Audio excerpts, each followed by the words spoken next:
Thank you, Andy. This is Andy Tam from DP World. We're going to be talking today about decarbonisation and what DP World is doing with that. Firstly, thank you so much for taking the time. Lovely to be here. Thank you, Marcus, for inviting me.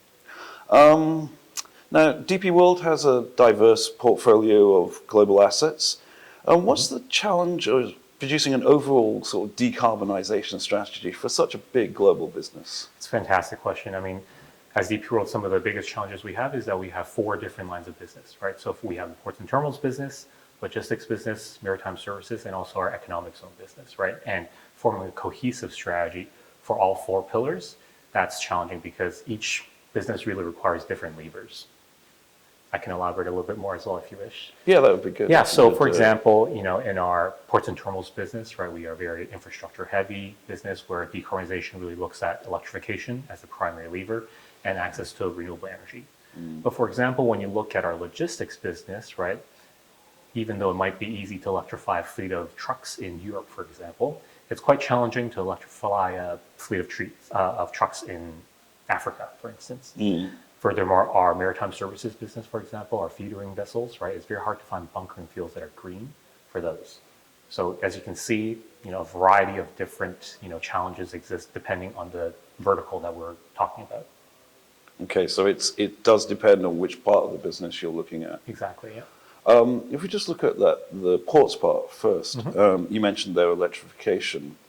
How important is that to that part of the business, and what are you doing in that regard? So electrification is our primary lever for decarbonization within our ports and terminals business. We have other levers such as renewable energy procurement, process efficiencies, carbon compensation, and alternative fuels, but electrification is our key lever.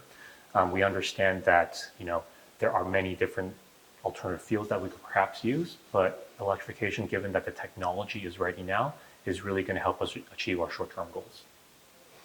How far are you at with that at different terminals? Because obviously you've got lots of terminals around the world, and different. Some are new, some are much older. What are the differences? Where are you at with that, and what are the different challenges to that electrification? So the primary, I think when we can segment this into 2 different areas, right? The first area is finding the actual equipment that's available, and the second part, which is crucial when you think about electrification, is the access to renewable energy. Because when you have electric assets, the best case scenario is being able to access renewable energy. And so you can see that those 2 different kind of segments vary depending on which geography you're talking about around the world, right? So for example, in Canada, for instance, right, our DP World locations there, we have access to abundant renewable energy that's hydro driven. But when you're talking about our African ports, for example, it's very difficult to find an abundant source of renewable energy. And so with those 2 coupled together, right, that's the main challenge in finding different sources of renewable energy and also the supplier OEM equipment availability for electric assets. If there's not that availability of renewable energy, do you have another system that you use, say, for example, biofuels or something similar to? Yeah, interesting that you asked. So we do have, so within our pillars of decarbonization, alternative fuels is also a pillar that we leverage, right? And so we use fuels such as hydrotreated vegetable oil, so HVO fuels, and we've successfully deployed that in our straddle carriers in Southampton, for example. And we have firm contracts for both our London Gateway and our Southampton ports for 2024 as well. So we're using HVO to really help decarbonize our Scope 1 diesel fuels.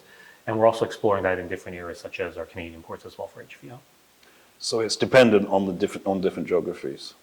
Yes, because HVO is unfortunately not available everywhere, right? But where it is, we are actively seeking where we can source it. Just coming back to electrification, one of the things is the local power grid. Is that an issue in some locations? So that's an interesting question that you bring up. When you talk about electrical power grids, right? I think that there's actually 3 main challenges, right? The first is substation capacity, right? Second is transmission and distribution congestion. And the third is the wider stakeholder network. So what I mean by this is, so in terms of substation capacity, it's the ability to put more transformers in your substation to increase that electrical capacity, to account for all the charging infrastructure, bus bars for RTGs, so on and so forth. The second part is transmission and distribution congestion. Now, this, depending on how resilient the electrical network is upstream of the port, right, really varies. So in most of the developing country, for example, we don't see that challenge, right? But perhaps, in developing areas where they didn't bake into effect some contingency when they were planning their transmission and distribution infrastructure, that's where we may see some challenges.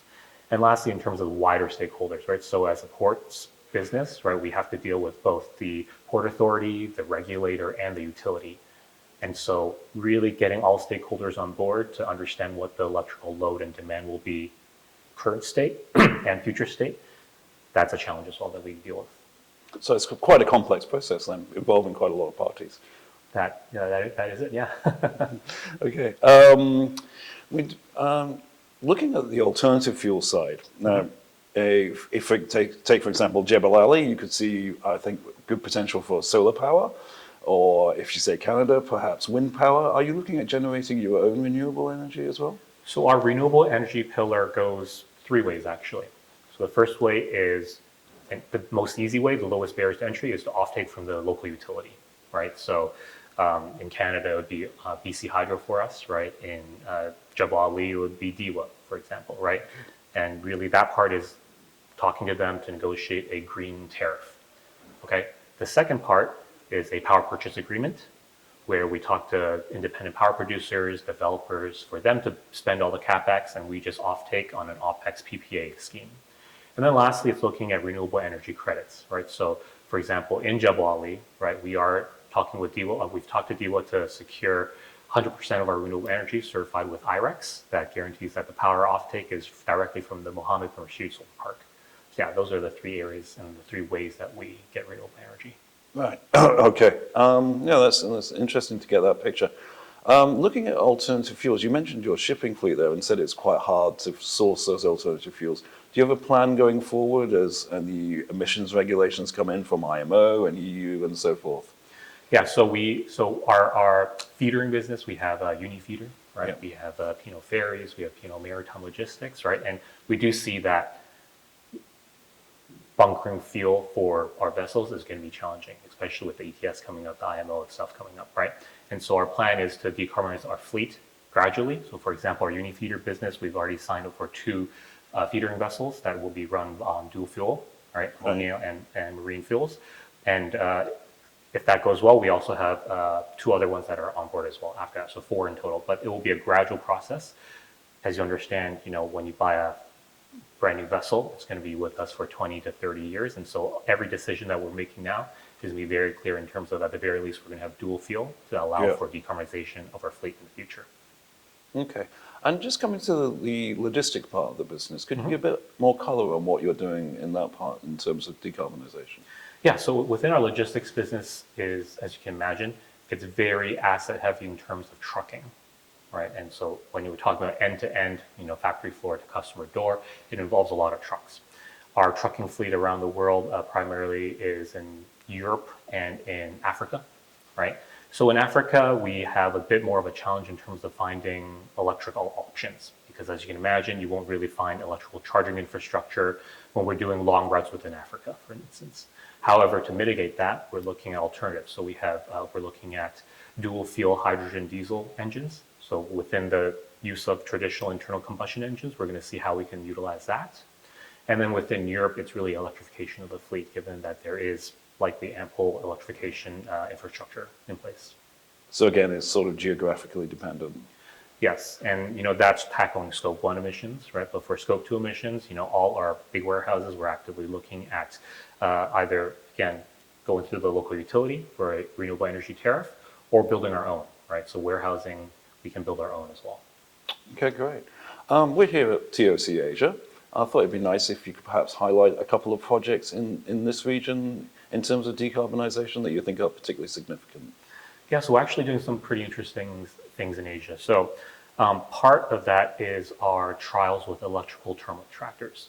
So you might have read that earlier in the past 1 or 2 years, we've been trialing electrical terminal tractors to see how it integrates into our ecosystem. Now, we did hot weather trialing in Jebel Ali in the UAE where it's hot. And then the second part was to understand how it would operate in cold weather temperatures. So therefore, this year we did a trial in Busan, our Korea port, to really understand the cold weather impacts on our electrical thermal tractors. So we completed that with really good results. Secondly, you may have heard of Box Bay, right? And so Box Bay is a very revolutionary way of handling containers, right? In terms of efficiency, also the ability to deploy solar panels on the rooftop. And so we're actively exploring where we can do that within the Asia Pacific area. And then lastly, I think it's important to note that we recently announced a coalition with APMT, where DP World and APMT will look at container handling equipment and electrification of those assets, with the main goal of sending a strong demand signal to OEMs for electrification, because that's what we need in terms of our main horizontal transport and our main yard equipment to electrify those. And so hopefully with these things, we are able to electrify and decarbonize. It's quite interesting. You're collaborating there with essentially a competitor. In a lot of parts of shipping, it's been said, and other industries, it's been said, collaboration is necessary for decarbonization. So will you be working with other parties as well as APM terminals?